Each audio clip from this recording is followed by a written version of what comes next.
بساط دنیا الٹ رہی ہے، حسین اور پائیدار نقشے جہان نو کے ابھر رہے ہیں، بدل رہا ہے نظام کہنا۔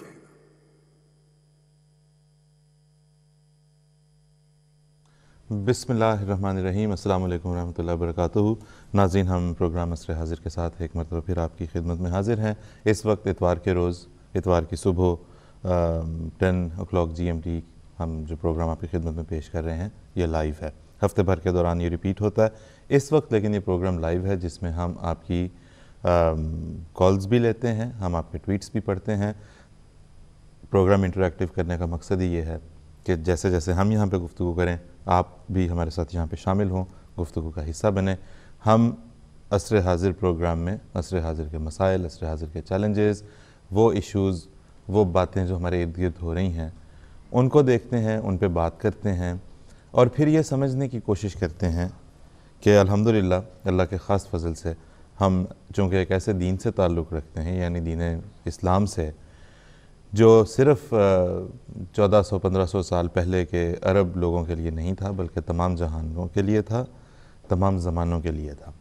تو ہم یہ دیکھتے ہیں کہ آج کے زمانے میں جس میں بڑے جدید قسم کے مسائل ہمیں ہر طرف سے گھیرے رہتے ہیں، ان جدید قسم کے چیلنجز کو، مسائل تو نہیں کہنا چاہیے، ان جدید قسم کے چیلنجز کو ہم کیسے دیکھیں، ہم کیسے سمجھیں، اور کیسے ایک اچھا مسلمان، ایک اچھا احمدی مسلمان ہوتے ہوئے ہم ان چیلنجز کے ساتھ جو ہے وہ زندگی بسر کر سکتے ہیں۔ پروگرام کے 3 سیگمنٹس ہوتے ہیں۔ پہلا سیگمنٹ اس وقت ہم اس کا آغاز کرتے ہیں، آج کی بات، جس میں ہم کسی نہ کسی عصر حاضر سے متعلق کسی چیلنج، کسی موضوع، کسی مسئلے کے اوپر بات کرتے ہیں۔ آج ہم آپ جانتے ہیں پچھلے کچھ پروگرامز میں ہم بات کرتے آئے مختلف ایشوز کی، کلچرل ایشوز کے اوپر بات کی، ثقافت کیسے تشکیل پاتی ہے، پھر اس کے بعد ہم نے فیشن کے اوپر بات کی، نئی نسل کے رجحانات کی بات کی۔ آج ہم یہاں پہ بات کر رہے ہیں اسی تسلسل میں ایڈورٹیزمنٹ کیمپینز کے اوپر، اشتہارات کے اوپر، کیونکہ کوئی گھرانہ شاذ کے طور پر ہی شاید ہی کوئی ایسا ہو جس میں ٹیلی ویژن آج کل موجود نہ ہو، جس میں انٹرنیٹ موجود نہ ہو۔ انٹرنیٹ اب گھروں تک تو کیا، انٹرنیٹ تو ہم اپنی جیبوں میں اٹھائی پھرتے ہیں، اپنے ہاتھوں میں اٹھائی پھرتے ہیں۔ ہر وقت ہمیں دنیا کی تمام معلومات تک جو ہے، بیشتر معلومات تک جو ہے وہ ہمیں اپنے ٹیلی فونز پہ آنے والے انٹرنیٹ کے ذریعے رسائی حاصل رہتی ہے۔ لہٰذا اس میڈیم کو، جسے ہم انٹرنیٹ کہتے ہیں، اس کے ذریعے سے اشتہارات بھی بہت کثرت سے ہماری، جس طرح انٹرنیٹ کی سہولت ہماری جیب میں موجود ہے، ہمارے ہاتھ میں موجود ہے، اسی طرح وہ تمام اشتہارات بھی ہم اپنے ساتھ اٹھائی پھرتے ہیں، جو ہمیں مختلف رجحانات کی طرف لے کر جاتے ہیں، جو ہماری نفسیات کے ساتھ کھیلتے ہوئے ہمیں مختلف رجحانات کی طرف لے کر جاتے ہیں۔ اس سے پہلے کہ ہم اپنی گفتگو کا آغاز کریں، ہم یہ بتا دینا چاہتے ہیں کہ ہم یہاں پہ مکمل طور پہ کسی چیز کو کنڈیم کرنے کے لیے نہیں بیٹھے، ہم یہاں پہ مکمل طور پہ کسی رجحان کو پروموٹ کرنے کے لیے نہیں بیٹھے۔ ہم یہ دیکھتے ہیں کہ کسی بھی مسئلے کی، کسی بھی پہلو، کسی بھی ٹاپک، کسی بھی موضوع جس پہ ہم بات کر رہے ہیں، اس کے اچھے پہلو بھی ہیں، اس کے برے پہلو بھی ہیں۔ اس کے برے پہلوؤں پر بھی نظر کرتے ہیں تاکہ ہم محتاط رہ سکیں، اس کے اچھے پہلوؤں پر بھی نظر کرتے ہیں تاکہ ہم استفادہ کر سکیں۔ ہم کوشش کرتے ہیں اپنی حد المقدور کہ ہم اس زمانے کے امام حضرت خلیفۃ المسیح، جو عصر حاضر میں تمام زمانے کے امام ہیں، ان کی رہنمائی میں چلتے ہوئے، ان کی طرف سے ملنے والی ہدایات کی طرف نظر رکھتے ہوئے اس سمت میں چلنے کی کوشش کریں، جو سمت ہمارے لیے، جس پہ ہمارا ایمان اور یقین ہے کہ اس زمانے کی سب سے بہترین سمت ہوگی، جس طرف کہ ہمارے امام ہمیں لے کر چلیں گے۔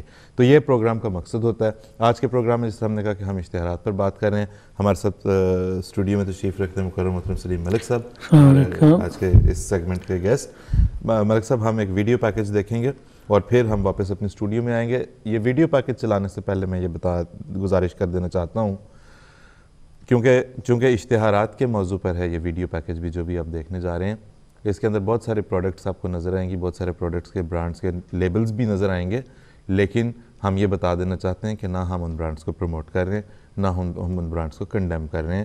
وہ صرف ہم نے مختلف ویڈیوز جو جہاں سے مل سکیں، چونکہ اشتہارات سے متعلق تھا تو وہ ہم نے شامل کی ہیں۔ ہم کسی پروڈکٹ کے نہ تو یہاں پر خلاف ہیں، نہ ہم اسے پروموٹ کر رہے ہیں۔ ویڈیو پیکج دیکھتے ہیں۔ ٹی وی اور انٹرنیٹ کے ذریعے آنے والی بہت سی مفید معلومات سے انکار نہیں، مگر کاروباری ادارے اسی مفید معلومات اور تفریح کے اندر لپیٹ کر اشتہارات بھی نشر کرواتے ہیں اور یوں اپنا کاروبار چمکاتے ہیں۔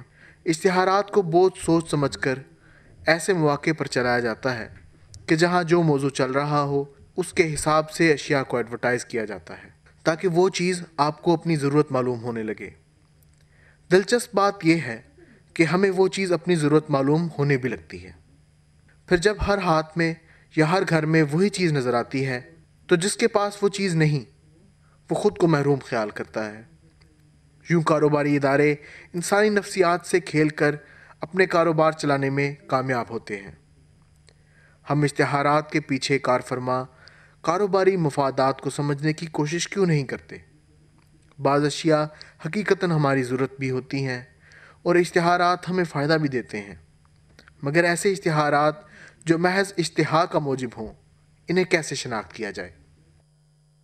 ہاں جی، تو یہ ہے جناب آج کا موضوع، ایسے اشتہارات۔ ٹھیک ہے، بہت اچھی مفید معلومات بھی ہمیں مہیا کرتے ہیں، کہاں کہاں کیا کیا سروسز موجود ہیں، ہم ان سے کیسے استفادہ کر سکتے ہیں ہم بتاتے ہیں۔ لیکن سوال یہ ہے کہ ایسے اشتہارات جو محض اشتہا کا موجب بن رہے ہوں، محض آپ کی بھوک کو بڑھا رہے ہوں، ان کے ساتھ کیسے نبرد آزما ہوا جائے؟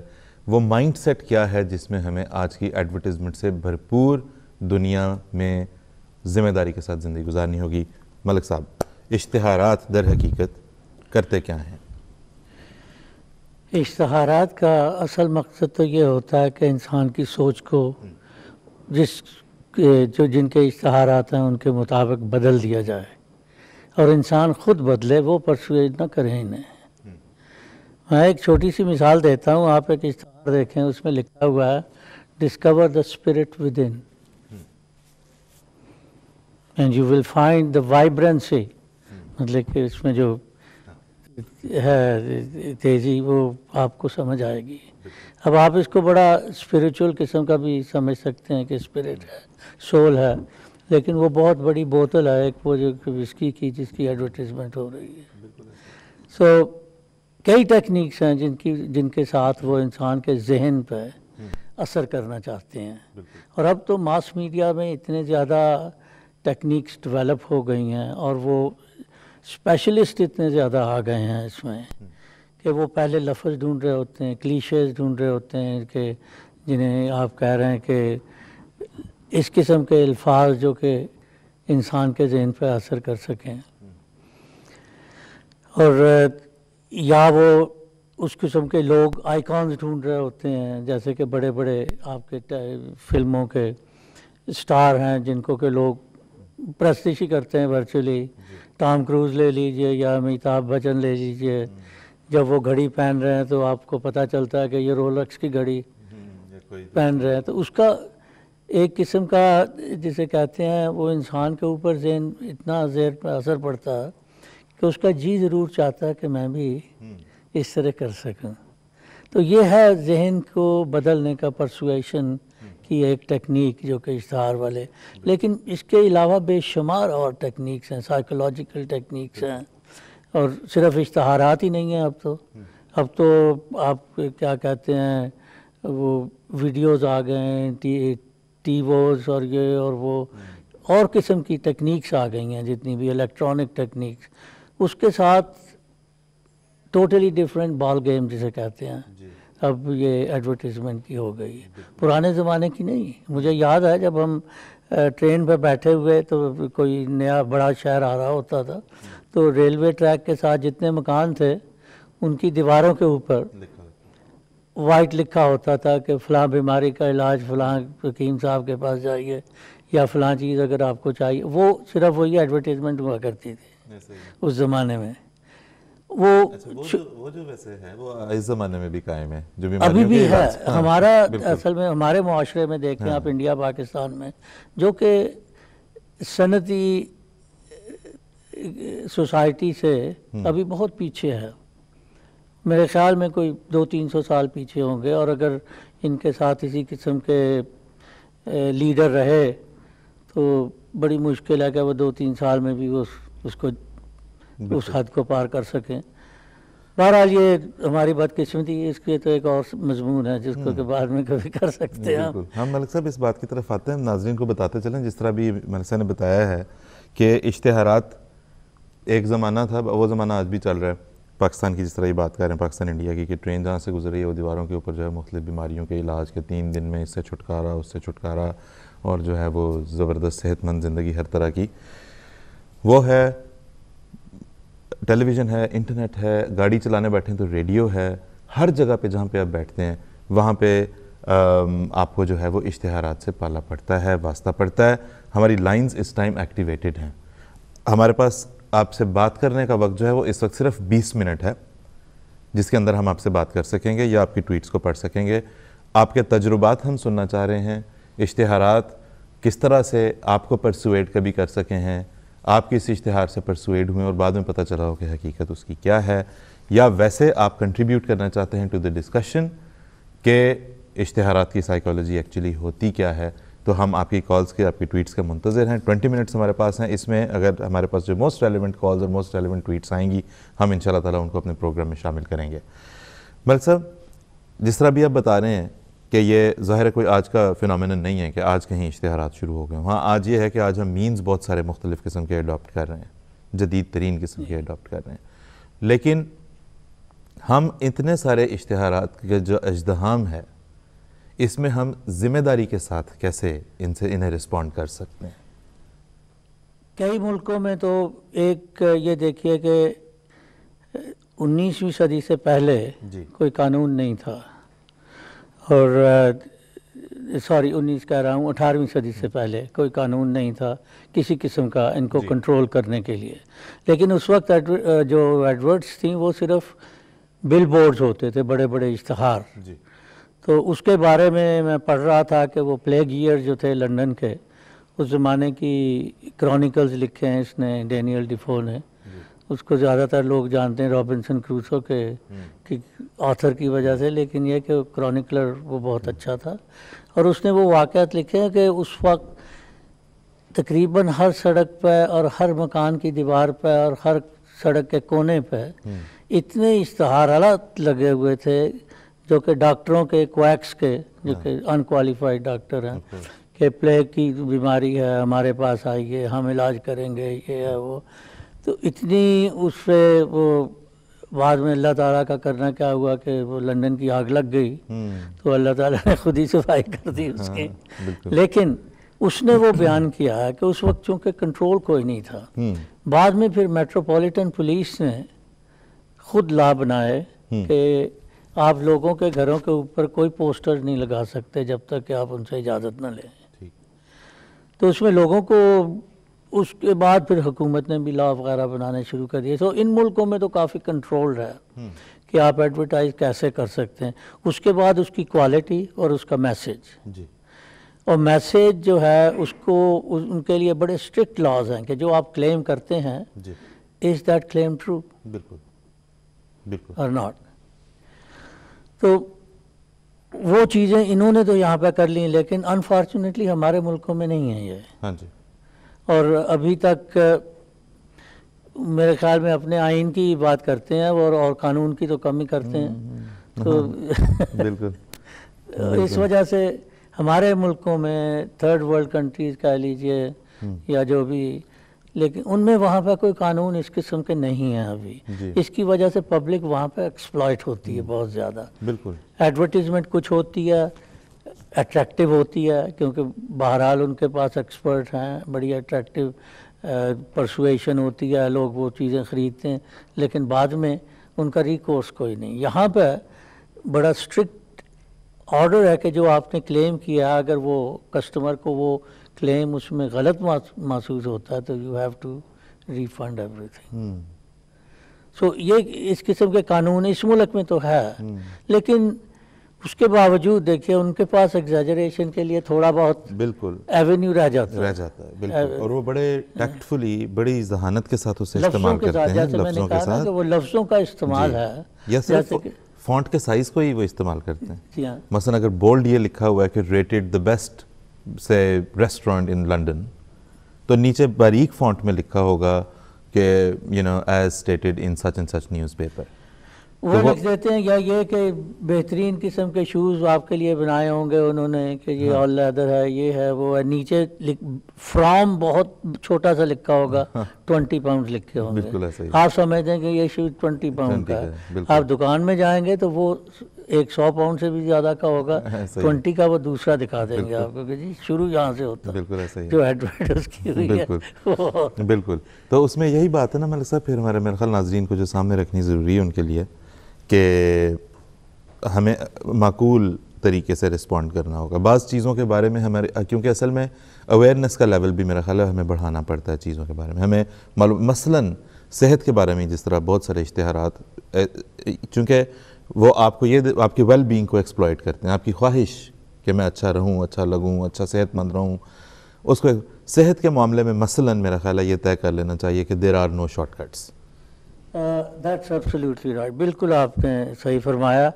اور ایک چیز ہمیں یہ بھی یاد رکھنی چاہیے کہ ایڈورٹ سب سے پہلے جو شروع ہوئی تھیں صرف یہ ڈاکٹرز اور حکیموں نے یا جو اپنی دوائی بیچنا چاہتے تھے وہ انہوں نے شروع کی تھی پہلے، اور نہ فیشن کی ایڈورٹیزمنٹ تھی نہ کسی اور کی، سمپل سوسائٹی تھی جس کی ضرورت تھی، ضرورت بذات خود ایک سیلز پرسن ہے، تو جو آپ کو چاہیے وہ تو آپ لے لیتے تھے۔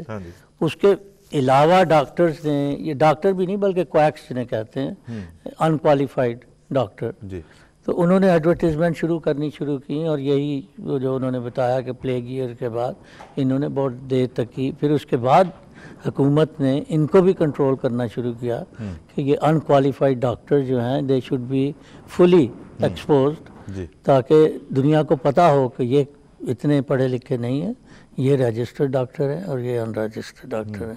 پھر آہستہ آہستہ وہ ختم ہی ہو گئے، ہمارے ملکوں میں بھی ختم ہو گئے ہیں، لیکن دوائیوں کا جہاں تک مثلا یہ کہ سپلیمنٹس بیچے جاتے ہیں بہت زیادہ، ہیلتھ سپلیمنٹس، اس میں سے بہت سپلیمنٹس جو ہیں اگر آپ ڈاکٹر کے پاس جائیں تو وہ کہے گا آپ کا اگر کھانا آپ کی غذا ٹھیک ہے تو آپ کو سپلیمنٹس کی ضرورت نہیں ہے۔ ایک ایج آ جاتی ہے جب کہ آپ کی باڈی جو ہے ایبزارب نہیں کرتی وائٹامنز منرلز وغیرہ جتنے آپ کو چاہیے، تو اس وقت وہ کہتے ہیں کہ آپ کو ایک ریزنیبل اماؤنٹ روز کا سپلیمنٹ کا لینا چاہیے تاکہ آپ کے جتنی ضرورت ہے وہ آپ کے اندر پوری ہو سکے، کیونکہ آپ کی غذا سے نہیں ہوتی۔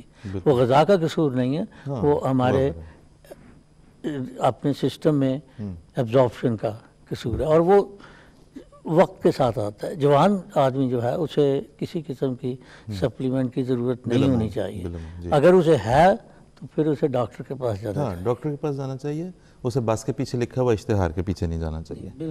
مطلب جب آپ کے پاس دیکھیں ڈاکٹر کے پاس جانے کی سہولت موجود ہے، اچھی سے اچھی معلومات وہ آپ کو دینے کو تیار ہے، اچھی سے اچھی معلومات آپ مختلف ذرائع سے پڑھ سکتے ہیں، دیکھ سکتے ہیں، اس کے باوجود آپ کہتے ہیں کہ نہیں بس کے پیچھے جو لکھا ہوا ہے یہ مان لو۔ پتہ نہیں کہ یہ دیکھیں کتنی حیرت انگیز بات ہے کہ آپ ڈاکٹر کی نہیں سن رہے، آپ کتاب میں لکھی ہوئی معلومات کی نہیں سن رہے، جو بڑی زبردست کسی پبلشر کی، روٹلج کی چھپی ہوئی کسی زبردست پروفیسر کی لکھی ہوئی کتاب ہے، آپ اس کے پیچھے نہیں جانا چاہتے کیونکہ وہ ضخیم ہے۔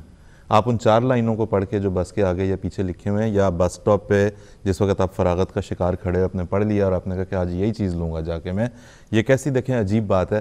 اس کا مطلب ہے ہم ذمہ داری کے ساتھ اشتہارات کو رسپونڈ نہیں کر رہے، وہ ہم سے ایک مقصد حاصل کرنا چاہتے ہیں، ان کا ایک ایجنڈا ہے اور ہم بھرپور طریقے سے اس ایجنڈے کو سرو کر رہے ہیں۔ عطاء القدوس صاحب نے ابھی ٹویٹ ایک بھیجی ہے آؤٹ آف مینی، میں وہ پڑھ دیتا ہوں، کہتے ہیں کہ sometimes you don't have to respond, nature of advertisements جو ہے وہ مختلف ہوتی ہے، ان کی نوعیت مختلف ہوتی ہے اشتہارات کی، بعض معلومات دیتے ہیں، بعض جو ہیں وہ ہم سے کوئی کسی عمل کا تقاضا یعنی خریداری کا تقاضا کرتے ہیں، تو اس میں ہمیں محتاط رہنا ضروری ہے۔ ملک صاحب یہ ایکچولی کیا کس طرح جاتا ہے؟ کیونکہ بہت سارے اشتہارات میں ہمارے ناظرین یہ کہتے ہیں نہیں ہم نے ایسے تو نہیں کیا، مثلا شیمپو کا اشتہار دیکھ کے ہم نے یہ نہیں کیا کہ ہم سیدھے دکان میں گئے ہوں کہ جی وہ والا شیمپو دے دو جس کا 73 نمبر بس کے بس سٹاپ پہ اشتہار لگا ہوا ہے، تو فوری ریسپانس تو ہوتا بھی نہیں ہے بہت ساری چیزوں میں، تو ایسی چیزیں کیسے کرتی ہیں متاثر؟ ان چیزوں میں مثلا اب آپ دیکھیں گے کہ انفارمیشن جتنی چاہیے اس سے بھی بہت زیادہ لکھی ہوتی ہے انہوں نے۔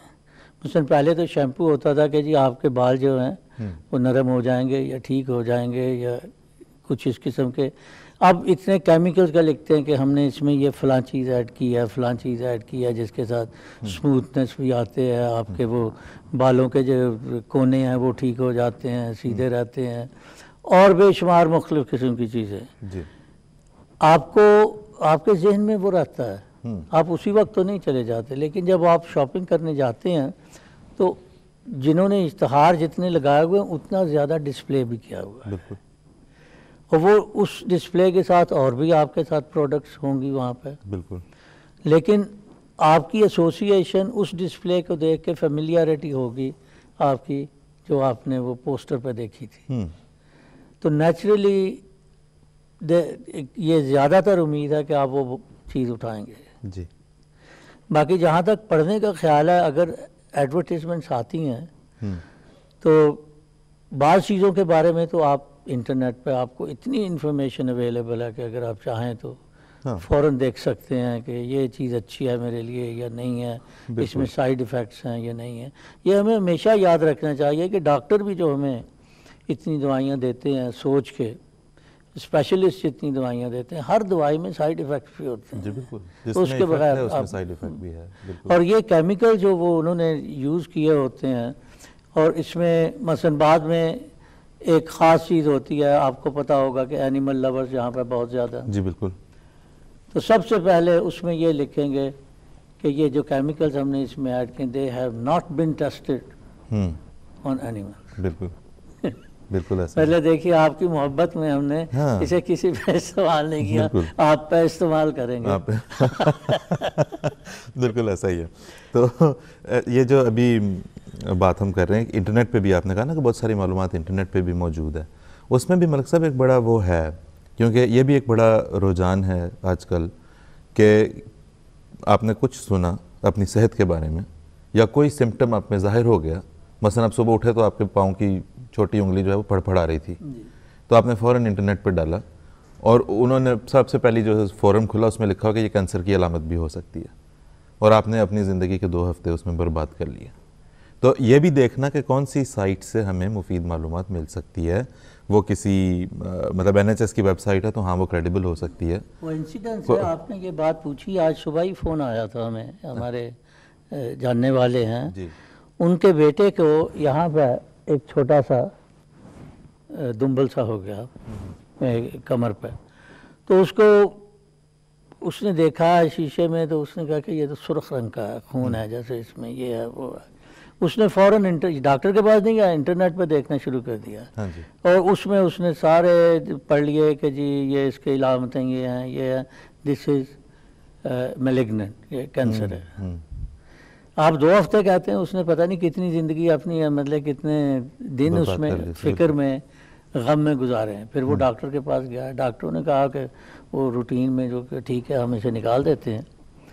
اس کو نکالا انہوں نے، اس کے نکالنے کے بعد اس کو پھر باپسی کی اس کی، تو پتہ چلا کہ جی میلیگننٹ نہیں ہے، یہ بینیفیشنٹ ہے. تو انہوں نے کہا جی آپ کو کوئی تکلیف نہیں.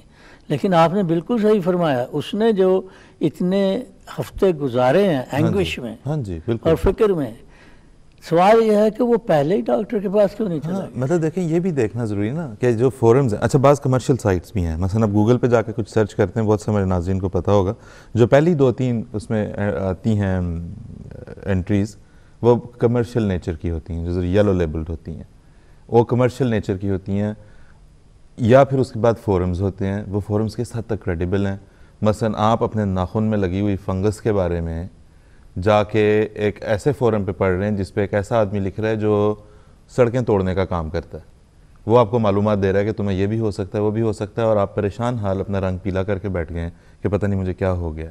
تو یہ جو آپ کا رسپانس ہے، وہ چاہے ایڈورٹیزمنٹ کو ہو، چاہے کسی قسم کی نیچر کی انفارمیشن کو ہو، معلومات کو ہو، وہ زیادہ ذمہ داری کے ساتھ ہونا چاہیے.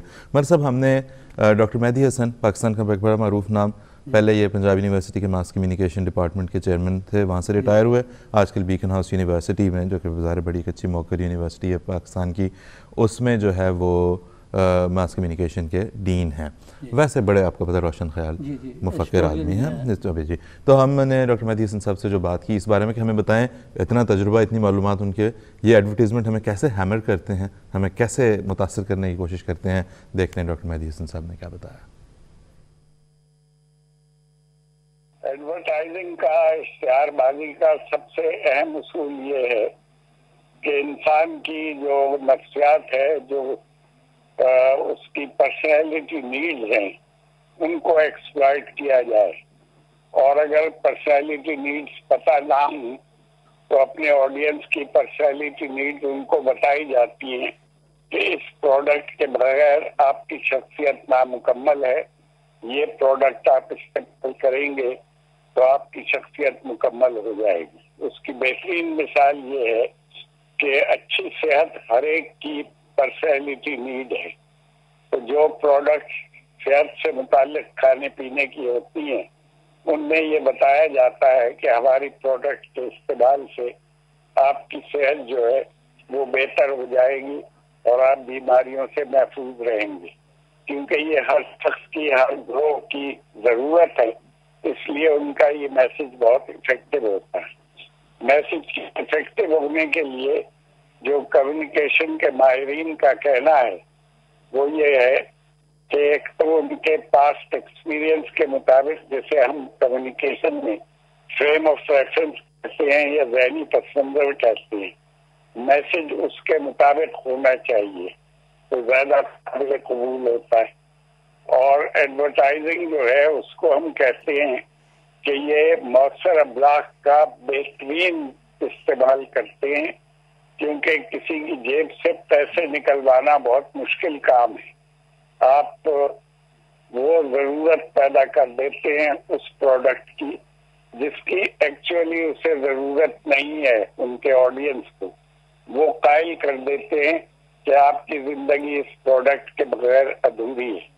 ایک بہت دلچسپ جو تھیوری ہے جس کو انگریزی میں کوگنیٹو ڈسوننس کی تھیوری کہتے ہیں ہم، اور اردو میں اس کا ترجمہ کیا ہے ہم نے ابلاغ عام کے لیے، قول اور فعل کا تضاد۔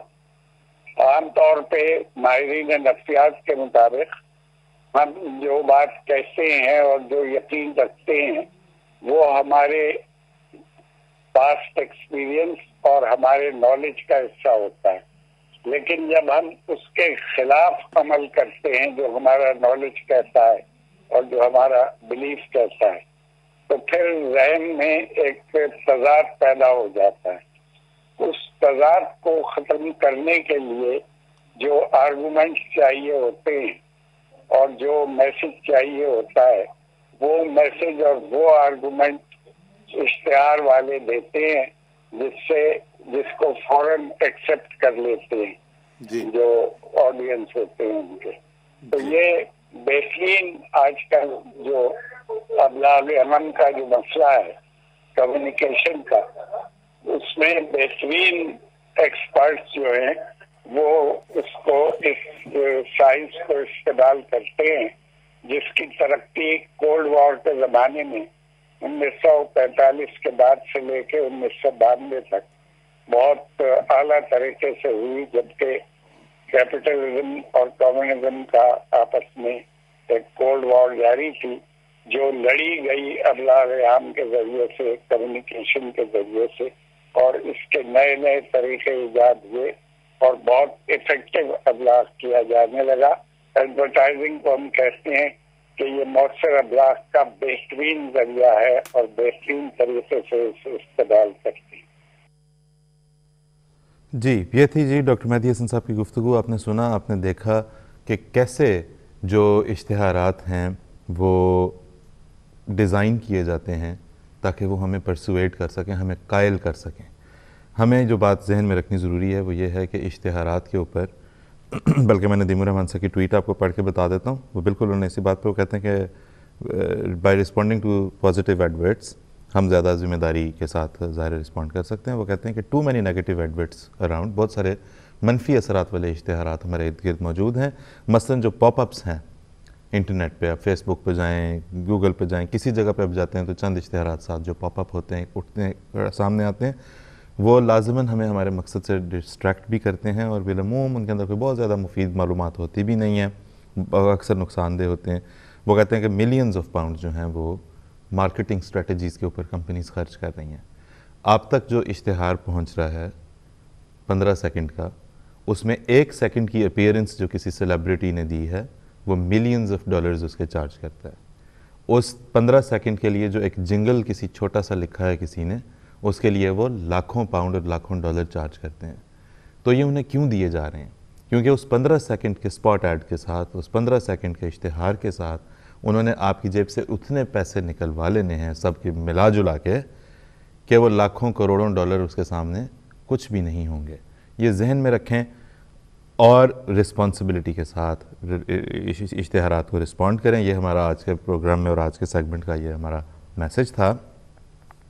ہمارے ساتھ شوکت صاحب ہیں اس وقت ٹیلی فون لائن پہ پاکستان سے, ان سے بات کرتے ہیں, دیکھتے ہیں وہ کیا کہہ رہے ہیں. جی شوکت صاحب السلام علیکم. مجھے وہ مہدی حسن صاحب نے بھی یہی کہا کہ بالکل جو ہے یہ ایک سائنس ہے آج کل, تو انفارمیٹو جو اشتہارات ہیں وہ ہمارے لیے بہت جو ہے وہ اہمیت رکھتے ہیں. اور جیسے جماعت نے بھی, مسیح موعود نے بھی میں کتنے اشتہارات دیے ہیں, لیکن آج کا زمانہ اس طرح ہے کہ ہمیں اس طرح کے لوگ پیدا کرنے چاہیے جو کہ بہت ہی انسان کو جو ہے وہ اٹریکٹ کریں اس میں. اور ہم یہ کہ کہیں کہ اشتہارات نہیں ہونے چاہیے, بالکل ہی نہیں ہونے چاہیے. جیسے ہم MTA میں کرتے ہیں تو ذرا سا اس طرح کا ہو جس میں وہ تو نہ ہو, لیکن وہ جو ہے اس میں ہلکی سی اٹریکشن بھی ہو, انفارمیشن بھی ہو. تو یہ ٹھیک ہے جی شوکت صاحب, بہت شکریہ, جزاک اللہ جی. اشتہارات جو ہیں وہ بڑا اچھا مثبت رول بھی پلے کر سکتے ہیں, یہ بات بالکل درست ہے. جس طرح بھی ڈاکٹر مہدی حسن صاحب کہہ رہے تھے کہ بہترین فارم جو ہے وہ کمیونیکیشن کی وہ ایڈورٹیزمنٹ ہے, کیونکہ اس میں آپ پرسویٹ کر رہے ہیں کسی کو. اس کی اگر سائیکالوجی کو سمجھ لیا جائے تو اسے ہم عام زندگی میں مختلف اپنے فیلڈز کے اندر جو ہے وہ اس چیز کو اپلائی کر سکتے ہیں کہ وہ کون سا لمحہ ہوتا ہے, وہ کون سا فیز ہوتا ہے کسی انسان کے ذہن کا, اسے کہاں پہ لے کے جانا پڑتا ہے کہ جب اسے کسی اچھی بات کے لیے قائل کیا جا سکے, اپنے آپ کو اچھی بات کے لیے قائل کیا جا سکے. اس حوالے سے اشتہارات کو سمجھنا مفید ہوگا. تو آج اس بات پہ ہم نے اشتہارات کے اوپر ہم نے بات کی, اور ہم نے یہ بات کی کہ اشتہارات مفید بھی ہیں, ان کے منفی اثرات بھی ہوتے ہیں. زیادہ تر وہ لوگ جو ہے وہ اپنی پروڈکٹ کو سیل کر رہے ہیں. ہم جا کے کہتے ہیں کہ جی فلاں سپر سٹور بڑا جو ہے وہ زبردست ہے, بعض لوگ کہتے ہیں کہ جی ہم آفر پہ جو ہے پتی اٹھا کے لے کے آئے ہیں, 4 پاؤنڈ کا ڈبہ آیا. آپ پوچھتے ہیں کہ اچھا تو یہ آفر کیسی تھی؟ وہ کہتے ہیں جی 8 پاؤنڈ کاٹ کے 4 پاؤنڈ لکھا ہوا تھا. حقیقتاً آپ کو پتہ چلتا ہے کہ وہ 2 پاؤنڈ 40 پینس کا ڈبہ ہے ایکچولی, جو انہوں نے آفر کے نام پہ بڑی قیمت لکھ کے چھوٹی قیمت لگا کے آپ کو بیچ دیا, اور آپ بڑے خوشی خوشی اٹھا کے گھر لے آئے. یہاں پہ ذرا تھوڑی سی ذمہ داری کی ضرورت ہوگی, آپ کو سمجھ بوجھ کی ضرورت ہوگی. یا آپ کو ٹریپ کرتے ہیں, کوئی سپر سٹور خدمت خلق کے لیے نہیں بیٹھا ہوا کہ آپ کو buy one get one free یا buy one get one half price جو ہے وہ صرف انسانی ہمدردی کے ناطے آپ کو دے رہا ہو کیونکہ آپ انہیں اچھے بہت لگتے ہیں. ایسا کوئی بھی کچھ نہیں کر رہا. سب کے کمرشل انٹرسٹس ہیں, اس میں اپنی آنکھوں کو کھول کے ہمیں زندگی کو بسر کرنا ہوگا. ہمارے آج کا یہ والا سیگمنٹ, ملک صاحب آپ کا بہت شکریہ, آپ تشریف لائے, اپنے اختتام کو پہنچائیے.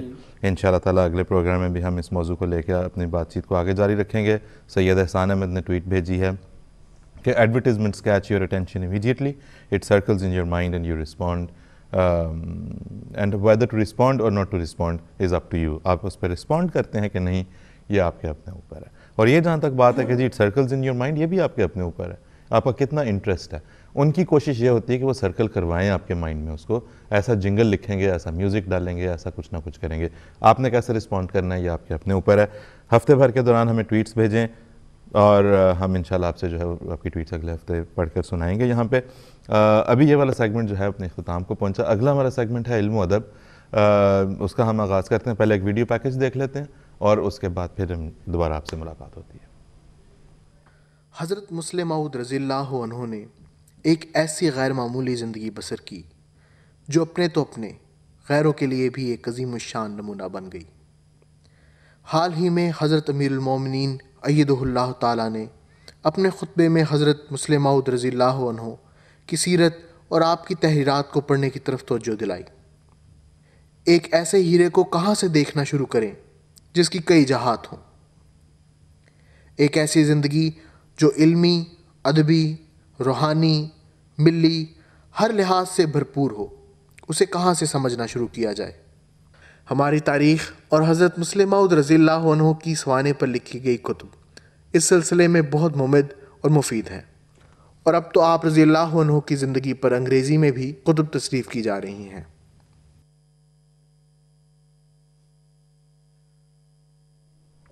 جی ناظرین، السلام علیکم ورحمۃ اللہ۔ واپس پروگرام میں خوش آمدید۔ ہمارے ساتھ اس وقت اسٹوڈیو میں تشریف رکھتے ہیں مکرم محترم وسیم احمد فضل صاحب۔ وسیم فضل صاحب، پروگرام میں خوش آمدید۔ ابھی ہم نے ویڈیو پیکج دیکھا سیدنا حضرت مسلم موعود رضی اللہ تعالیٰ عنہ کی زندگی کے بارے میں اور آپ کی تحریرات، آپ کے فرمودات کے بارے میں۔ ابھی حال ہی میں حضور انور نے فرمایا کہ ہماری نوجوان نسل کے لیے ضروری ہے کہ وہ معلومات حاصل کریں اور زیادہ شناسائی، زیادہ واقفیت حاصل کریں حضرت مسلم موعود رضی اللہ تعالیٰ عنہ کی۔ کیا ایسی خاص بات ہے حضرت مسلم موعود رضی اللہ تعالیٰ عنہ کو؟ اچھا، اگر جو سلسلہ سارا یہ چلتا ہے کائنات کا، وہ تو اللہ تعالیٰ کی ذات سے چلتا ہے۔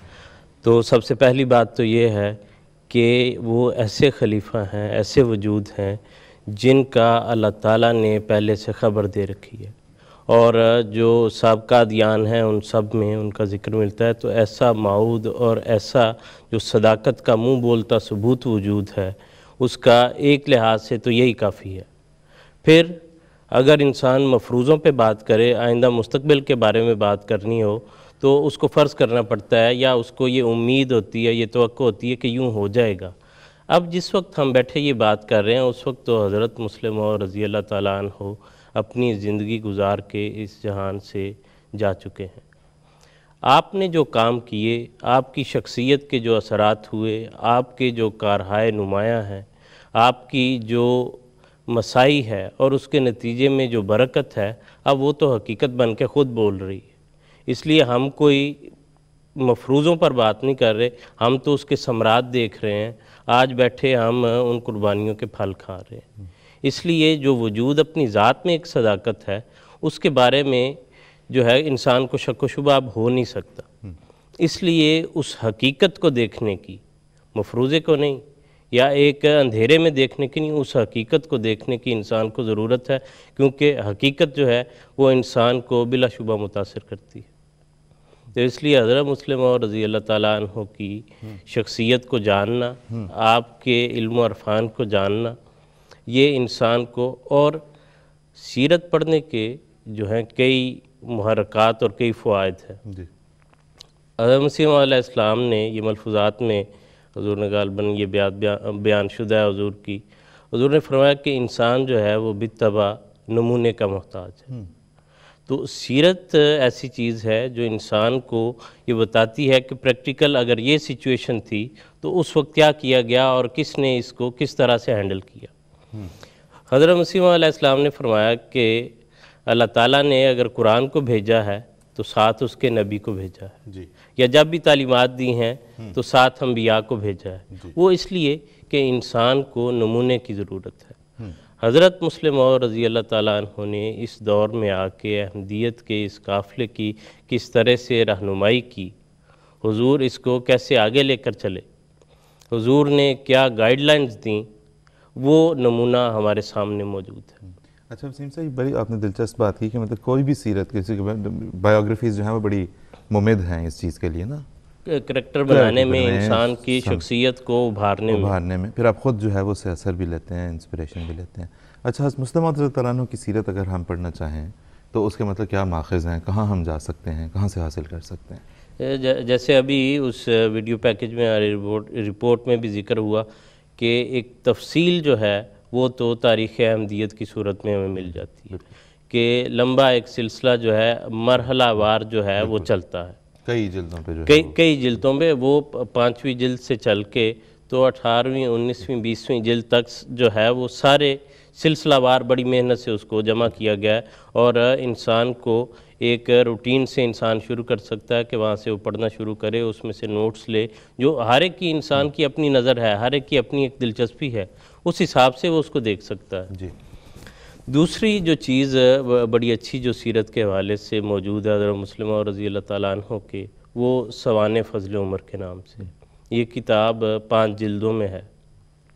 پہلی 2 جلدیں جو ہیں وہ حضرت خلیفۃ المسیح رابع رحمہ اللہ نے حضور نے یہ تحریر فرمائی تھی. یہ پہلی جو ہے وہ دسمبر 1975 میں حضور نے لکھی تھی، یعنی خلافت سے پہلے. تو آپ دیکھیں حضرت مسلم رضی اللہ تعالیٰ عنہ کی شخصیت ہو اور بیان حضرت خلیفۃ المسیح رابع رحمہ اللہ کا ہو تو وہی بات نظر آتی ہے کہ ذکر اس پری وش کا اور پھر بیان اپنا. تو نہایت دلچسپ انداز میں بہت ہی عمدہ طریق پر، جس میں سیرت بھی ہے، سوانح بھی ہے اور علم و ادب جو ہے وہ بھی نظر آتا ہے، اور گہری محبت، عقیدت اور احترام بھی نظر آتا ہے. کہ وہ صرف ایک بیٹے کا اپنے باپ کے لیے نہیں، بلکہ ایک لیڈر کے طور پر، ایک روحانی پیشوا کے طور پر انہوں نے کس طرح سے ان کو دیکھا ہے، وہ جھلک جو ہے وہ بھی اس میں نظر آتی ہے. بالکل. اچھا جی. اس کے بعد میں نے کہا باقی جو 3 جلدیں ہیں، حضرت صاحب ظاہر ہے حضور کا انتخاب ہو گیا، خلیفہ اللہ تعالیٰ نے بنایا حضور کو، تو بے انتہا مصروفیات تھیں بے پناہ، اور وہ حضور کے لیے ممکن نہیں رہا. تو پھر حضرت صاحب کی طرف سے منظوری ہوئی، مکرم محترم مولانا عبدالواسع شاہد صاحب کی، اور انہوں نے باقی 3 جلدیں جو ہیں وہ ترتیب دی ہیں بڑی محنت کے ساتھ. اور چوتھی اور 5ویں جلد دونوں بڑی ضخیم جلدیں ہیں. تو 5ویں جلد جو ہے وہ خالص طور پر حضور کی سیرت پر جو ہے وہ لکھی گئی ہے. تو بڑے دلچسپ واقعات ہیں. انسان، میں پچھلے دنوں دیکھ رہا تھا کہ کسی ایک حوالے کے لیے دیکھا تو وہ حوالہ تو مل گیا، اس کے بعد مجھے پتہ نہیں کہ میں دلچسپی میں اور کتنے صفحات جو پڑھتا چلا گیا. پھر مجھے خیال آیا کہ میں تو اس لیے صرف شروع کیا تھا کہ اس وقت مجھے یہ ضرورت تھی، وہ لے کے میں واپس ہوا وہاں سے. بالکل. اچھا، اس میں اب یہ ایک سیرت کا، اب ایک جو چیز رہی ہے نا وہ یہ ہے کہ ہماری جو نئی نسل ہے، خاص طور پہ یہاں مغربی ممالک میں رہنے والے جو زیادہ انگریزی زبان میں سمجھتے تھے، ان کے لیے جو ہے وہ بہرحال اردو کی کتاب کو پڑھنا دقت تو ہوتی ہے، جس کی فرسٹ لینگویج جہاں پہ انگریزی ہو. تو اب تو اس کے لیے بھی ہم نے جس طرح بھی ویڈیو پیکیج میں بھی بتایا کہ اس میں بھی سہولت اب ہے کہ حضرت مصطفیٰ عنہ کی سیرت پہ انگریزی میں کنسائز کتاب لکھی گئی. کچھ تھوڑا سا اس کے بارے میں اگر آپ بتائیں کہ وہ کہاں سے حاصل کی جا سکتی ہے. جی، وہ کتاب جو ہے وہ آپ ڈاؤن لوڈ بھی کر سکتے ہیں. اسی طرح وہ کاپی کی شکل میں ہارڈ کاپی جو ہے وہ بھی اویلیبل ہے، اور اس کی ضخامت جو ہے وہاں سے شاید اندازہ نہ ہو. یہ وہ کتاب ہے، اگر ہم اس پہ دیکھ سکیں کیمرے پہ، کہ جو ایک عام آدمی پڑھنے والا ہے اس کے لیے یہ بہت لینتھی کتاب نہیں. بالکل. لیکن جو ہے حضور کی شخصیت کا تعارف حاصل کرنے کے لیے، اس پہلو کو دیکھنے کے لیے بہت مفید اور معاون ہے. اور وہ لوگ جو ایسا کہنے والے ہیں، حق پہ جانب ہے ایک لحاظ سے، کہ ان کو اردو پڑھنے میں اگر سر دست جو ہے وہ نہیں ساری پڑھ سکتے، تو یہ چیزیں جو ہیں وہ موجود ہے. بالکل. دوسری چیز، حضرت خلیفۃ المسیح خامس اید اللہ تعالیٰ بن نصر العزیز نے، حضور نے فروری کے مہینے میں 2014 میں ہی پیشگوئی مسلم موعود کا جب وقت آیا تو حضور نے اس وقت پیشگوئی کے حوالے سے خطبہ ارشاد فرمایا. پھر صاحب نے اس اگلا خطبہ جو ہے وہ حضور کی جو ویمبلے کانفرنس میں یہاں لنڈن میں شرکت تھی 1924 میں، اس حوالے سے حضور نے بات کی اور اس ٹاپک پر جو ہے وہ ہمیں رہنمائی کی، حضور نے بتایا. اس وقت بھی حضور نے ذکر فرمایا کہ وہ جو مضمون پڑھا گیا تھا وہ انگریزی زبان میں بھی میسر ہے. تو اس لیے جو ایک حصہ ہے مثلا، اور حضور کی بعض اور کتابیں جن کا انگلش میں ترجمہ ہو چکا ہے، ان کو جو ہے پڑھ کے انسان جو ہے جس حد تک اویلیبل ہیں اب چیزیں، ان سے روشناس ہو سکتا ہے اور ہونا چاہیے. اور جب ہم انگلش کی بات کرتے ہیں تو بالخصوص ہمارے مد نظر نوجوان نسل ہوتی ہے، مثلا جو ان ملکوں میں ہے یا اس ملک میں ہے یا اور دیگر جو ایسے ممالک جہاں پر انگریزی بولی جاتی ہے. نوجوانوں کے لیے خاص طور پر جو ہے آپ نے یہ بات کی کہ کیوں پڑھنا چاہیے اور اس میں کہاں سے پڑھ سکتے ہیں اور کیا خاص بات ہے نوجوانوں کے لیے. خاص بات یہ ہے کہ انسان کی نفسیات میں یہ بات ہے کہ وہ جب کسی چیز کو دیکھتا ہے، کسی انسان کو دیکھتا ہے، حالات کو دیکھتا ہے، تو لامحالہ اس کے ذہن میں ایک کمپیریزن شروع ہوتا ہے. وہ اپنے بارے میں سوچتا ہے اگر میں یہاں ہوتا تو کیا کرتا. حضرت مسلم رضی اللہ تعالیٰ عنہ جب خلیفہ بنے ہیں، حضور کی عمر 25 سال تھی، یعنی این جوانی کی عمر تھی، بھرپور جوانی. اس لیے اگر ایک نوجوان یہ سمجھتا ہے کہ میرا ابھی ذمہ داریوں کا وقت نہیں آیا، میرے پر ابھی وہ بوجھ نہیں جو ہے وہ ڈالا جا سکتا، یا میں اتنا سنجیدہ نہیں ہوا، تو اس کے لیے براہ راست ایک شخصیت جو ہے وہ موجود ہے جہاں وہ دیکھے کہ وہ ان کی عمر کیا تھی اور اس وقت انہوں نے کیا کام کیا ہے۔ اور وسیم صاحب یہ تو بات ہے 25 سال کی عمر کی، جو تشہیز الاذہان نام سے جو سوسائٹی شروع ہوئی اور پھر اس کا رسالہ نکلا، اس کے ایڈیٹر رہے حضرت مسلم موعود، وہ تو میرے خیال اس سے بھی 4-5 سال پہلے کی بات تھی۔ جی بالکل۔ اور اس وقت حضور کے جو مضامین ہیں کیسے گہرے مضامین ہیں۔ جی بالکل، وہ ایک جو پہلا حضور نے پہلا جو پبلک لیکچر دیا ہے وہ 18 سال کی عمر میں تھا، اور اس وقت جو ہے حضرت خلیفۃ المسیح اول رضی اللہ تعالیٰ عنہ تشریف فرما تھے، انجمن کے بڑے بڑے ممبران تھے، اکابر تھے۔ حضرت صاحب کا خود اپنا یہ بیان ہے، حضور فرماتے ہیں کہ میں نے جب وہ شروع کی تقریر تو میری آنکھوں کے سامنے اندھیرا چھا گیا، کہ کیونکہ حضور پبلک میں اس طرح بولنے کے ابھی عادی نہیں تھے، لیکن وہ کو پونا گھنٹہ وہ تقریر جاری رہی۔ وہ کہتے ہیں اس کے بعد حضرت خلیفۃ المسیح اول رضی اللہ تعالیٰ عنہ نے اٹھ کر یہ فرمایا کہ میاں آپ نے بہت ہی عمدہ تقریر کی ہے، اور ساتھ حضور نے یہ فرمایا کہ میں آپ کو خوش کرنے کے لیے نہیں کہہ رہا، یہ آپ نے واقعی بہت عمدہ تقریر کی ہے۔ تو اس وقت سے یہ آغاز تھا۔ 19 سال کی عمر میں جب حضرت مسیح موعود علیہ السلام کا وصال ہوا، اور حضور نے کہتے ہیں کہ بعض لوگوں کو یہ کہتے سنا کہ ابھی تو کئی پیشگوئیاں جو ہیں وہ پوری نہیں ہوئی، جو ہے اس طرح بے وقت انتقال جو ہے وہ لگتا ہے۔ کہتے ہیں ان باتوں کو سن کر میرے دل پر ایسا اثر ہوا کہ میں جا کے حضرت مسیح علیہ السلام کے سرہانے کھڑے ہو کے میں نے یہ عہد کیا کہ اگر ساری جماعت بھی آپ کو چھوڑ جائے تو میں کبھی جو ہے آپ کو نہیں چھوڑوں گا، اور آپ کے اس پیغام کو ہمیشہ جو ہے وہ آگے لے کر چلتا رہوں گا۔ یہ 19 سال کی عمر کا عہد تھا۔ بالکل۔ اور اس وقت میں جو خاندان کی جو ذمہ داریاں اور جس طرح سے سارے کام کیے ہیں، اور جماعت کے جس طرح سے سارے کام کیے ہیں، وہ سارا عالم جو ہے جوانی کا وہ بھرپور ایک مشعل راہ ہے ایک نوجوان کے لیے۔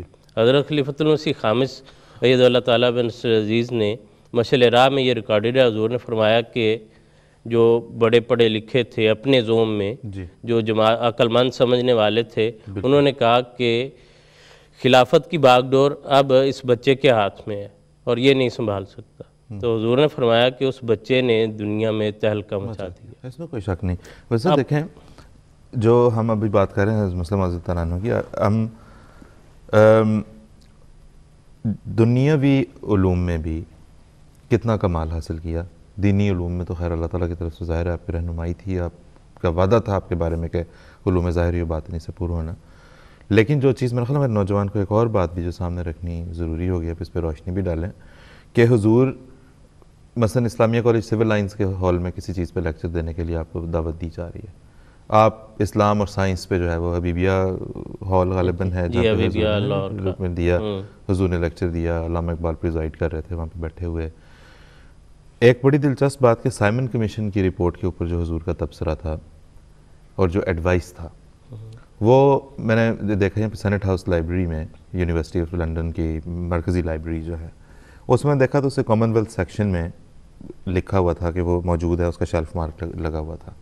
میں کامن ویلتھ سیکشن کے اس حصے میں گیا، وہاں پہ میں نے جا کے دیکھا تو وہاں پہ وہ موجود نہیں تھا۔ اچھا وہ ریفرنس لائبریری ہے، وہاں سے کتاب آپ ایشو نہیں کرا سکتے اس حصے سے، کامن ویلتھ والے حصے سے۔ تو لائبریرینز کو جا کے میں نے پوچھا کہ جی یہ میں ڈھونڈ رہا ہوں، کہتے کہ یہیں کہیں ہوگی، شاید کوئی پڑھ رہا ہے۔ اگلی دفعہ گیا اگلے ہفتے تو ابھی وہاں پہ موجود نہیں تھی۔ میں نے کہا جی میں کنسرنڈ ہوں کیونکہ میں یہ دیکھنا چاہ رہا ہوں یہ ریفرنس لائبریری ہے، ایشوڈ تو نہیں ہو سکتی۔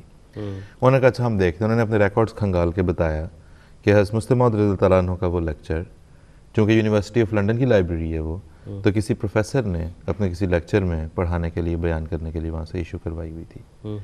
تو دیکھیں کیسی جی بالکل، جس پہلو پر آپ نے بات کی کہ مذہبی رہنما تو تھا ہی، مطلب وہ عظیم لیڈر جو ہے وہ صرف کوئی ایک دینی جو ہے ادارہ چلانے کے لیے نہیں تھا یا جماعت چلانے کے لیے۔ اللہ تعالیٰ نے جو علامتیں بیان کی تھیں وہ ہر لحاظ سے پوری تھیں۔ یہ 1950 کی بات ہے، صدر ایوب خان، پاکستان میں آج بھی ان کا نام لیا جاتا ہے کہ جی جتنے بنیادی کام ہوئے جو ہیں جو ترقیاتی کام شروع ہوئے وہ اس دور کے تھے، یہ صنعتی جو کام ہوئے اس دور کے تھے، وہ علیحدہ بحث ہے، ہم اس میں نہیں جاتے۔ بہرحال جانا پہچانا نام ہے، انہوں نے وہ فوج میں بھی رہے، انہوں نے سیاست میں بھی حصہ لیا اور ملک کے لیے بھی کام کیا۔ ان سے حضرت مسلم موعود رضی اللہ تعالیٰ عنہ کے خاندان کے ایک فرد نے، وہ مری میں آئے ہوئے تھے، ان سے کہا کہ میں ذاتی حیثیت میں آپ سے ملنا چاہتا ہوں. ان کی طرف سے آ گیا کہ آ کے مل لے. جا کے ان کو ملے وہاں مری میں بیٹھے ان کے پاس چائے وغیرہ پی رہے تھے. تو اس وقت انہوں نے ذکر کیا, وہ کہتے ہیں کہ 1950 کی بات ہے, میں سٹاف کالج کوئٹہ میں تھا, تو آپ کے حضرت صاحب نے چائے کی دعوت پر بلایا. چائے کے بعد حضور کا لیکچر شروع ہوا, تو میں نے اپنے دل میں یہ خیال کیا کہ اب جو ہے وہ وقت کا ضیاع ہوگا, مذہبی رہنما ہے, اب یہ ہمیں بتائیں گے کہ پاکستان کو جغرافیائی لحاظ سے کیا اہمیت ہے یا کیا کیا خطرات ہیں, اس کے دفاع کے متعلق کیا باتیں ہیں. تو کہتے ہیں میں بہرحال بیٹھا رہا. کہتے جب لیکچر ختم ہوا تو مجھے یہ احساس ہوا کہ ایسی بہت سی باتیں تھیں جو مجھے پہلے نہیں پتہ تھا, اور کتنی گہری نظر تھی. اب دیکھیں خالصتاً دوسری فیلڈ کا ایک جو ہے مضمون ہے, فوج کا اور دفاع کا اور جغرافیائی لحاظ سے, اور ایک بندہ جو اس فیلڈ کا ماہر ہے اور یہ سمجھتا ہے کہ مجھے کچھ نہیں ملے گا, وہ بھی یہ اعتراف کرتا ہے. اور باقی بھی بہت سے ایسے ایونٹس ہیں جن میں غیروں کے اعترافات ہیں. حضرت صاحب نے اپنے خطبے میں جو پیشگوئی مسلم موت کے حوالے سے حضور نے بیان فرمایا تھا, حضرت خلیفۃ المسیح خامس سید اللہ تعالیٰ نے, حضور نے اس میں غیروں کے بھی جو ہے وہ اعترافات بیان فرمائے. بالکل. تو اس لیے اگر آج کا نوجوان یہ سمجھتا ہے کہ میں جی ایڈوانس یونیورسٹی میں پڑھ رہا ہوں, میرا بڑا کوئی ہائی لیول کا مضمون ہے, اس سے پڑھ کے مجھے وہاں سے کیا مل سکتا ہے, تو اس کے سامنے یہ روشن مثالیں پڑی ہوئی ہیں. اور حضرت صاحب نے اپنے خطبے میں بیان فرمایا تھا کہ حضرت مسلمہ رضی اللہ تعالیٰ عنہ نے تقریباً ہر ٹاپک کو ٹچ کیا. کوئی ایسی فیلڈ نہیں جس میں حضور کا لٹریچر نہ ہو, حضور کی کوئی کتاب نہ ہو, یا حضور کا کوئی خطبہ یا لیکچر, کوئی ایسی چیز جو ہے وہ موجود نہ ہو. جی بالکل. بہت شکریہ وسیم صاحب, جزاک اللہ. ابھی ہم نے آج اس موضوع پہ خاص طور پہ اس لیے بات کی کہ ہم بتا سکیں حضرت مسلم رضی اللہ تعالیٰ عنہ سے واقفیت حاصل کرنے, آپ کی فرمودات, آپ کے ارشادات کو پڑھنے, آپ کو مزید جاننے سے متعلق جو حضور انور کا ارشاد ہے اس پر عمل کرنے کے لیے جو ہے وہ کس طرح سے سہولیات موجود ہیں کہ ہم کہاں جا کے سیرت پڑھیں, ہم کہاں جا کے آپ کے انوار العلوم کی شکل میں سارا آپ کی ساری تو نہیں, میرا خیال ایک حصہ, محدود حصہ اس کا ابھی تک جو ہے وہ انوار العلوم کی 24-25 جلدوں میں آیا ہے. وہاں سے حضور کے جو ہے وہ لیکچرز, حضور کے خطابات بڑے مفید, بڑا ہی او انسپائرنگ, لفظ نہیں ملتا اس کے لیے کہ آپ کو پڑھتے ہوئے ہوتا ہے کہ یہ واقعتاً اگر خدا کی طرف سے دیے ہوئے علوم نہیں ہیں تو پھر یہ کیا ہے. وہاں سے تو اور پھر جس طرح بھی یہ سیرت کی اس کتاب کی بات ہوئی جو فضل عمر ہے, یہ انگریزی زبان میں طبع ہوئی ہے, میں دکھا سکتا ہوں, ناظرین تو دیکھ بھی لیں کہ یہ اگر دیکھیں کہ مطلب آپ انگریزی زبان میں سیدنا حضرت مسلم موعود رضی اللہ تعالیٰ عنہ, حضرت خلیفۃ المسیح الثانی رضی اللہ تعالیٰ عنہ کے بارے میں مزید پڑھنے کے لیے اگر دیکھنا چاہتے ہیں, فضل عمر کے نام سے یہ کتاب انگریزی میں شائع ہوئی ہے. مجیب الرحمان صاحب ہیں, یہاں پہ انگلستان میں ہی ہوتے ہیں, ہم انشاءاللہ تعالیٰ کسی وقت انہیں یہاں پروگرام میں بھی دعوت دیں گے, وہ آئیں اور آ کے تھوڑا سا اس کا تعارف و خود بھی پیش کریں. تو یہ اس وقت ہمارے پاس جو ہے وہ موجود ہے, مجلس خدام الحمدیہ یونائٹڈ کنگڈم کی طرف سے یہ طبع شدہ ہے, تو اس سے جو ہے وہ ہمارے نوجوان جو ہے وہ استفادہ کر سکتے ہیں. یہ والا سیگمنٹ ہمارا اپنے اختتام کو پہنچا. اب ہم اپنے اگلے سیگمنٹ کی طرف چلتے ہیں, ضیاء خلافت جس کا نام ہے, اور پہلے ہم ایک دیکھ لیتے ہیں ویڈیو پیکج, اور اس کے بعد پھر ہم یہاں پہ وسیم صاحب کے ساتھ گفتگو کو جاری رکھیں گے. عید اپنے ساتھ بہت سی خوشیاں لے کر آتی ہے, مگر ان خوشیوں کو منانے کے ساتھ ساتھ عید بہت سے پیغامات بھی لے کر آتی ہے, بہت سی یاد دہانیاں لے کر آتی ہے. جہاں دنیا عید کو محض ایک تہوار سمجھ کر منانے لگی ہے جو صرف راتوں کو باہر بازاروں میں گھومنا اور پورا عید کا دن سو کر گزارنے کے سوا کچھ نہیں, وہاں جماعت احمدیہ اپنے امام کے ذریعے سے اس عظیم الشان پیغام کو سمجھتی ہے جو عید اپنے ساتھ لے کر آتی ہے. ہمیں ہمارے امام عید کی خوشی منانے کا سلیقہ بھی سکھاتے ہیں اور اس کے ساتھ ساتھ آنے والی ذمہ داریوں کی یاد دہانی بھی کرواتے ہیں. یہی تو اصل عید ہے. جی جناب, عید کی بات ہے, کہیں پہ آج بھی منائی جا رہی ہے غالباً بہت سی جگہوں پہ, یہاں پہ برطانیہ میں انشاءاللہ تعالیٰ کل منائی جائے گی, اور ہماری عید تو ظاہر ہے اس وقت ہوگی جس وقت سیدنا حضرت امیر المومنین ایدہ اللہ تعالیٰ بنصر العزیز کل 10 بجے GMT کے مطابق خطبہ عید ارشاد فرمائیں گے, اور ظاہر ہے اس سے بڑی عید کیا ہو سکتی ہے. ہم یہاں پہ کل جس طرح عرض کی کہ یہاں پہ کل عید منائی جا رہی ہے, مختلف جگہوں پہ مختلف ممالک میں آج بھی منائی گئی، مختلف تاریخوں میں جس طرح سے آپ کو پتہ ہی ہے منائی جاتی ہے. لیکن ہم اس وقت عصر حاضر میں جب اس کی بات کرتے ہیں تو ہم نے یہ دیکھنا ہے کہ ہمارے بہت سے ممالک میں، مثلاً وسیم صاحب پاکستان میں ہماری جو نئی نسل ہے وہ یہ دیکھ کے بڑی ہو رہی ہے کہ ٹیلی ویژن پہ کیا پروگرامز چل رہے ہیں عید کے حوالے سے.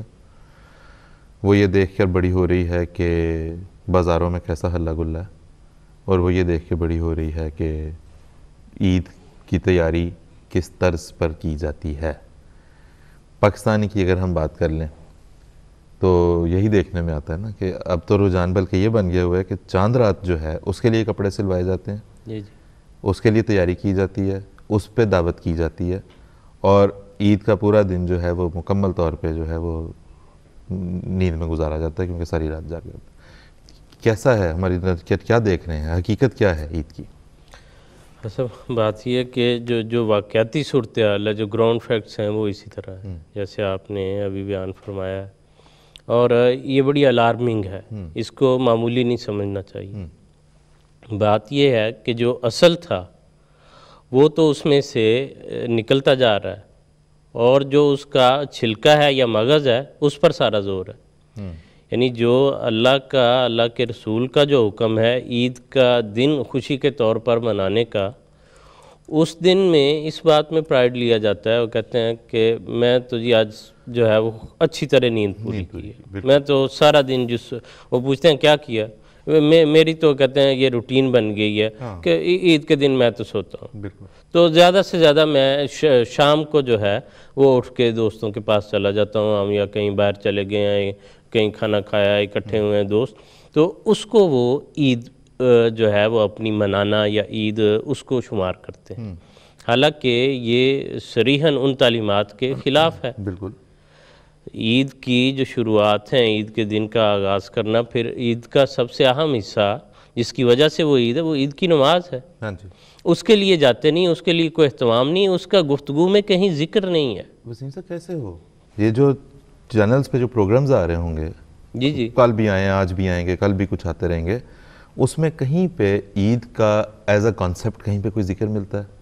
نہیں، اس میں تو یہ کہ اچھا جی کیا پکایا آپ نے، اچھا جی کیا کر رہی ہیں، پھر کتنے جوڑے سلوائے، کیا پہنا کیا نہیں پہنا. خود بھی جو پہن کے بیٹھی ہوئی ہیں وہ خواتین، وہ مطلب اس کا دین مذہب سے قطعاً کوئی دور پار کا تعلق نہیں ہے، کہیں شرم نہیں ہے، حیا نہیں ہے، اور اس کے اوپر مسلسل ٹیلی ویژن پروگرامز کے اوپر جو بات چیت ہو رہی ہے وہ تو صرف ہلڑ بازی اور ہلا گلا ہے اور کچھ بھی نہیں ہے. ایسا ہی نہیں؟ بالکل ایسی صورتحال ہے حادثہ. اور جو افراتفری دنیا میں اور معاملات میں پھیلی ہوئی ہے اس کو عید میں بھی جو ہے وہ شامل کر لیا گیا، اس کو وہاں پر بھی پوری طرح سے رہا ہے.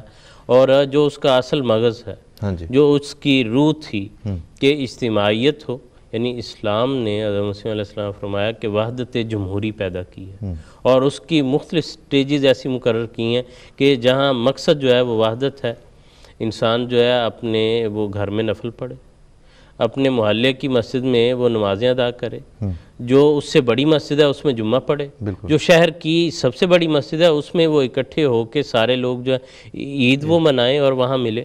جو ہے سال میں کم از کم ایسی جگہ اکٹھے ہوں، حج پر جائیں، یعنی اس عید سے تو حج بھی ریلیٹڈ ہے، تو حج پر جائیں، وہاں پر دنیا کے مختلف لوگ جو ہیں اکٹھے ہوں. تو اسلام کی جو سٹیجز ہمیں نظر آتی ہیں وہ تو وحدت پیدا کرنے کی ہیں، نہ کہ آپ اپنے گھر میں اس دن میں سوئے رہے ہیں. وہ تو اس کے مقصد کے منافی ہے. اور ساری رات جاگے ہوئے جس کا عید سے کوئی تعلق نہیں ہے، کوئی تعلق نہیں ہے. جاگے بھی کوئی یہ نہیں کوئی عبادت کے لیے، یعنی فضول کاموں میں، لغو کاموں میں جن سے بنیادی طور پر جو ہے وہ اسلام روکتا ہے. اور یہ دن جو ہیں، یہ تہوار جو ہیں، یہ سمبولک چیزیں ہوتی ہیں، ورنہ دنوں کے لحاظ سے تو کوئی فرق نہیں نا. اگر آپ کہیں کہ سوموار کو عید ہے تو اس دن میں اپنی ذات میں وہ کوئی 36 گھنٹے کا نہیں ہو جاتا، وہی جو ہے اس کا دورانیہ رہے گا. اسی طرح سورج چڑھتا ہے، غروب ہوتا ہے، ساری چیزیں آپ باقی دنوں میں اٹھتے ہیں، نہاتے ہیں، کپڑے پہنتے ہیں، وہ فرق اس لحاظ سے کوئی نہیں پڑتا. فرق صرف آپ کی اس شعور کا، آپ کی اس نیت کا ہے. اور قوموں کی زندگی میں یہ سمبل جو ہیں بڑے ضروری ہوتے ہیں، بڑے اہم ہوتے ہیں. آپ سائیکولوجیکلی یونائٹ ہوتے ہیں اس دن. اور وگرنہ آپ اپنے گول سے، آپ اپنی چیزوں سے دور چلے جاتے ہیں. اب بھی دیکھیں یہ ہو رہا ہے کہ عید جو ہے اس کو منانے کے لیے تو نوجوان کے ذہن میں کوئی خیال نہیں آتا، کوئی تگ و دو نہیں ہے، کوئی اہتمام نہیں ہے، کوئی اس کی توجہ نہیں ہے.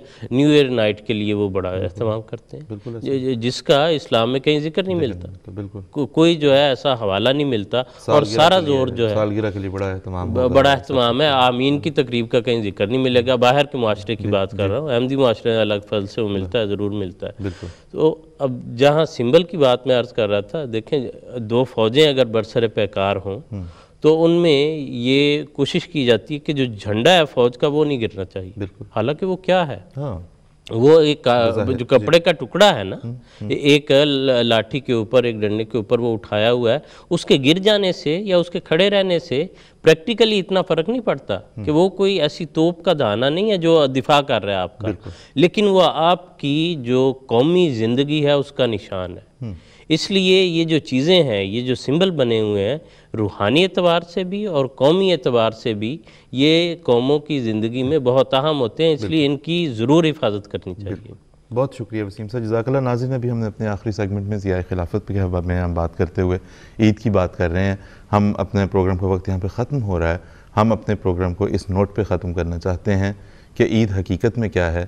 اگر آپ نے جاننا ہے تو جماعت احمدیہ کے امام حضرت امیر المومنین خلیفۃ المسیح الخامس سید اللہ تعالیٰ بن نصر العزیز کا آرکائیوز میں سے کوئی عید کا خطبہ نکال کے سن لیں، یا کل حضور انور عید کا خطبہ ارشاد فرمائیں گے، اسے ضرور سنیں. 10 بجے GMT کے مطابق صبح حضور انور کا خطبہ جمعہ لائیو نشر ہوگا MT انٹرنیشنل کے اوپر. وہاں جا کے دیکھیں، وہاں جا کے سنیں کہ عید کیا ہے. پچھلی عیدوں میں ہم یہی دیکھتے ہیں، اس میں خوشی کا پیغام بھی ہے، اس میں مبارکباد کا پیغام بھی ہے، اس میں دعائیہ فہرست بھی ہے کہ یاد رکھیں ان لوگوں کو جو اسیری کے دن کاٹ رہے ہیں اللہ کے نام پہ، ان لوگوں کو جو کسی مشکل میں گرفتار ہیں، ان لوگوں کو جو کسی قسم کی اذیت میں گرفتار ہیں، ان لوگوں کو جو اپنی ہی کسی وجہ سے کسی چٹی کا شکار ہو چکے ہیں، کسی مشکل میں مبتلا ہوئے ہیں، ان لوگوں کو یاد رکھیں. بنی نوع انسان کو یاد رکھیں. کیسا زبردست پیغام ہے. یہی اصل پیغام ہے جو عید کا ہے. ہم کل سب انشاءاللہ تعالی جماعت احمدیہ بھی، ہم دوسرے اپنے ناظرین کو بھی گزارش یہ کریں گے کہ حضرت امیر المومنین اید اللہ تعالیٰ بن نصر العزیز کا عید کا خطبہ جو ہے وہ صبح 10 بجے GMT کے مطابق لائیو MT انٹرنیشنل پر نشر کیا جائے گا. اور وہاں پہ ہاں جی میں نے کہا جیسے آپ یہ فرما رہے ہیں جی کہ حضرت صاحب کے ذریعے وہ بات پتہ چلتی ہے کہ یہ خوشی بھی ہے ہاں جی اور ذمہ داری بھی ہے اور مبارکباد بھی ہے. اور یہ صرف اس خوشی کا نام نہیں ہے کہ آپ نے کیا کھایا، آپ نے کیا پہنا، آپ نے اپنے بچوں کو کیا دیا.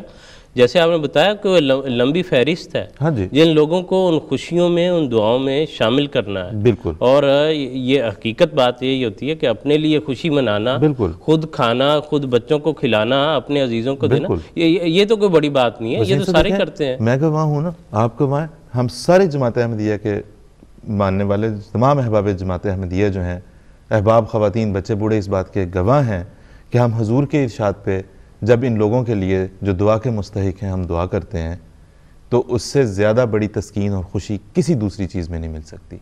کسی میٹھے کھانے میں، کسی نمکین کھانے میں کیا وہ لذت ہوگی جو حضور انور کی تحریک پر لبیک کہتے ہوئے دعا کرنے کی توفیق جب ملتی ہے تو حاصل ہوتی ہے.